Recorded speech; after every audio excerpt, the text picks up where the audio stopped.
بسم اللہ الرحمن الرحیم نحمدہ ونصلی علی رسولہ الکریم اما بعد۔ اکثر حضرات نے یہ سوال پوچھا ہے اور بار بار اس کا اصرار کیا جا رہا ہے کہ قرآنی کمپیوٹر بننے کا کیا طریقہ کار ہے، یعنی اگر ہم اپنے بچے کو قرآن مجید کا کمپیوٹر بنانا چاہتے ہیں تو کس طریقے پر یہ طریقہ ہوگا اور کس طرح یہ سیکھے گا۔ سب سے پہلے تو میں قرآنی کمپیوٹر کا جو یہ لفظ ہے اس کا تعارف کرا دیتا ہوں کہ یہ ہوتا کیا ہے، یعنی کیا چیز ہے کہ اس کو سیکھنے کے بعد اس پر قرآنی کمپیوٹر کا اطلاق کیا جاتا ہے لوگوں کی طرف سے۔ تو قرآنی کمپیوٹر کا مطلب یہ ہے کہ قرآن مجید کو یاد کرنا آیات نمبروں کے حساب سے، یعنی سورہ بقرہ آیت نمبر 25 اگر اس کو بولا جائے تو وہ پھر پڑھے، اسی طرح سورہ آل عمران آیت نمبر 50، سورہ ہود آیت نمبر 20، یعنی پورے قرآن مجید کو آیات نمبروں کے حساب سے یاد کرنا ایک چیز یہ ہے، اور دوسری چیز ہے کہ پورے قرآن مجید کو یاد کرنا صفحہ نمبر کے اعتبار سے، کہ بالفرض اگر کوئی پوچھے کہ صفحہ نمبر 180 سناؤ، یا اس کی پہلی سطر سناؤ، یا اس کی پہلی آیت یا آخری سطر آخری آیت، تو وہ فٹافٹ وہ آیت یا سطر سنا دے۔ اور تیسری خاصیت اس کی یہ ہوتی ہے کہ جس طرح قرآن مجید آگے سے پڑھ سکتا ہو بالکل سیدھا، تو اسی طرح امتحان کے غرض سے اگر کوئی اس سے پوچھے کہ آپ اس آیت کو پیچھے کی طرف سے پڑھیں، یعنی اس آیت کے پیچھے کون سی آیت ہے اس سے پیچھے کون سی آیت ہے، تو وہ بھی بغیر سوچے وہ آیت بتا سکے، تو اس پر قرآن کمپیوٹر کا اطلاق ہوتا ہے۔ یہ تین چیزیں اہم ہیں، یعنی پورے قرآن مجید کو آیت نمبروں کے حساب سے یاد کرنا، دوسرے نمبر پر پورے قرآن مجید کو صفحہ نمبر کے حساب سے یاد کرنا، اور تیسرے نمبر پر قرآن مجید کو جس طرح سیدھا پڑھ سکے، اگر امتحان کی غرض سے اس سے پوچھا جائے کہ پیچھے والی آیت کون سی ہے تو وہ بھی بتا سکے۔ اگر یہ تین باتیں پائی جائے گی تو پھر اس پر قرآن کمپیوٹر کا اطلاق کیا جاتا ہے۔ اس کے علاوہ جو قرآن مجید کی صورتیں ہیں ان میں کتنی آیتیں ہیں اور کتنے رکوع ہیں، کتنے کلمات ہیں، کتنے حروف ہیں، اسی طرح ہر پارے میں کتنی آیتیں ہیں، کتنے صفحات ہیں، کتنے رکوع ہیں، اسی طرح منزل میں یعنی پوری 7 منزل ہے تو ایک منزل میں کتنے سپارے ہیں، کتنی آیتیں ہیں، یہ سب یاد ہوں۔ اسی طرح قرآن مجید کی جو اور معلومات ہیں، لفظی معلومات، وہ بھی اگر ذخیرہ اس کے پاس ہو، وہ انشاءاللہ اس کے بعد پھر آرام سے خود سیکھ جاتا ہے بندہ۔ لیکن جو بنیادی چیزیں ہیں وہ 3 ہیں، یعنی اس پورے قرآن مجید کو آیت نمبر کے حساب سے یاد کرنا، اسی طرح صفحہ نمبر کے حساب سے یاد کرنا، اور تیسرے نمبر پر ہے کہ پچھلی والی آیتوں کا یاد ہو جانا۔ اس کو قرآنی کمپیوٹر کہتے ہیں۔ اس کے سیکھنے کا طریقہ کار کیا ہے،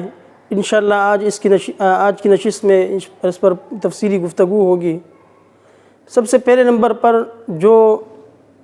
طالب علم یا جو والدین چاہتے ہیں کہ ہمارا بچہ قرآنی کمپیوٹر بن جائے، تو ضروری سب سے پہلے یہ ہے کہ وہ قرآن مجید کا پکا حافظ ہو، یعنی قرآن مجید اس کو اتنا پختہ یاد ہو، اتنا مضبوط اور قوی یاد ہو اس کو، کہ جو جس نسخے میں جس قرآن مجید کے مصحف میں اس نے حفظ کیا ہے وہ صفحات اس کے ذہن میں نقش ہو جائیں، یعنی اگر اس کے سامنے کوئی پڑھے یا ایھا الناس اعبدوا ربکم الذی خلقکم والذین من قبلکم، تو اس کے ذہن میں ڈائریکٹ یہ آ جائے کہ یہ جو آیت ہے یہ صفحہ کی اس سائڈ پر ہے، دائیں سائڈ پر ہے یا بائیں سائڈ پر ہے، اس کو معلوم ہونا چاہیے کہ یہ صفحہ کی یعنی سورہ قرآن مجید ہے تو وہ صفحہ کے اس سائڈ پر ہوگی یا اس سائڈ پر ہوگی، جس نسخے میں اس نے حفظ کیا ہے وہ نسخہ بالکل اس کے ذہن میں نقش ہو جائے، پہلی شرط، یعنی یہ علامت ہے پکا یاد ہونے کی، یعنی قرآن مجید پکا اس کو یاد ہو۔ دیگر بھی اس کی علامتیں ہو سکتی ہے، لیکن جو ایک بنیادی علامت ہے وہ یہ ہے کہ قرآن مجید اتنا پختہ اور مضبوط یاد ہو کہ جس مصحف میں، جس نسخے میں، جس قرآن مجید میں کے نسخے میں اس نے حفظ کیا ہے وہ نسخہ اس کے ذہن میں نقش ہو جائے، یعنی اس کو معلوم ہو کہ یہ جو آیت ہے یہ صفحہ کی دائیں سائڈ پر ہے یا بائیں سائڈ پر ہے، اسی طرح اس کو یہ بھی معلوم ہو کہ یہ صفحہ کے آخر میں یہ آیت ہے یا اوپر ہے یا بیچ میں ہے، یعنی اتنا مضبوط اس کو قرآن مجید یاد ہو تو وہ طالب علم قرآن کمپیوٹر بننے کا اہل ہے، یعنی وہ اگر چاہے تو قرآن کمپیوٹر بن سکتا ہے۔ پہلی شرط تو یہ ہے۔ پھر اگر اس کو قرآن مجید پکا یاد ہو جائے تو اس کے بعد قرآن کمپیوٹر سیکھنے کا طریقہ کار یہ ہوگا کہ شروع میں سب سے پہلے جو صورتیں ہیں ان کے جو آیتیں ہیں، یعنی صورت میں کتنی آیتیں ہیں، کتنے رکوع ہیں، یہ یاد کرنی ہوگی۔ مثال کے طور پر سورہ بقرہ میں 286 آیتیں ہیں اور 40 رکوع ہیں، اسی طرح سورہ آل عمران میں 200 آیتیں 20 رکوع ہیں،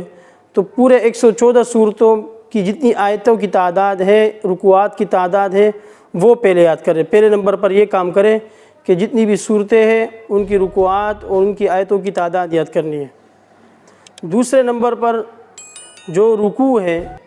مثال سورہ بقرہ میں 40 رکوع ہے، تو ہر رکوع میں کتنی آیتیں ہیں، دوسرے نمبر پر یہ یاد کریں کہ ہر رکوع میں کتنی آیتیں ہیں۔ یعنی مثال پہلی سورہ بقرہ کا جو پہلا رکوع ہے الف لام میم، اس کے پہلے رکوع میں 7 آیتیں ہیں، وہ اس کو یاد ہو جائے کہ پہلے رکوع میں 7 آیتیں ہیں، اور دوسرا رکوع من الناس سے شروع ہوتا ہے اور اس میں 13 آیتیں ہیں۔ اسی طرح تیسرا رکوع یا ایھا الناس اعبدوا ربکم الذی سے شروع ہوتا ہے، اس میں 9 آیتیں ہیں۔ چوتھا رکوع ہے، اس میں 10 آیتیں ہیں۔ پانچواں رکوع ہے، اس میں 7 آیتیں ہیں۔ یعنی سارا اس کو یہ ازبر ہو جائے کہ 40 رکوعات جو ہے ہر رکوع میں کتنی آیتیں ہیں، اور یہ کوئی مشکل نہیں ہے، انشاءاللہ اگر کوئی کوشش کرے تو یاد کر سکتا ہے۔ پہلے نمبر پر آپ نے یاد کرنے ہیں سورتوں کی جو آیتوں کی تعداد ہے اور رکوعات کی تعداد ہے۔ جب یہ 114 صورتیں مکمل یاد ہو جائے تو دوسرے نمبر پر جو رکوعات میں آیتوں کی تعداد ہے، ہر رکوع میں کتنی آیتیں ہیں، وہ یاد کر لیں۔ اسی طرح اس کے ساتھ ساتھ کہ یہ پارے کا کون سا رکوع ہے اور سورت کا کون سا رکوع ہے۔ مثال یہ پارے کا تیسرا رکوع چل رہا ہے تو لازمی نہیں ہے کہ سورت کا بھی وہ تیسرا رکوع ہو، کبھی کبھار ہوتا ہے کہ پارے کا تیسرا رکوع ہے اور سورت کا 10واں رکوع چل رہا ہوتا ہے۔ تو سب سے پہلے بنیادی چیز جو ہے وہ حفظ مضبوط ہو۔ دوسرے نمبر پر صورتوں میں کتنے رکوع ہیں اور کتنی آیتیں یہ یاد ہو تعداد، اور تیسرے نمبر پر ہر رکوع میں کتنی آیتیں ہیں اور اس پارے کا کون سا رکوع ہے اور سورت کا کون سا رکوع ہے۔ یہ 2 چیزیں ہو گئی۔ انشاءاللہ اگلی نشست میں جو تیسرے نمبر پر جو چیز لازمی ہے، چوتھے نمبر پر، وہ اس کے بعد بیان کی جائے گی۔ وآخر دعوانا الحمد للہ رب العالمین۔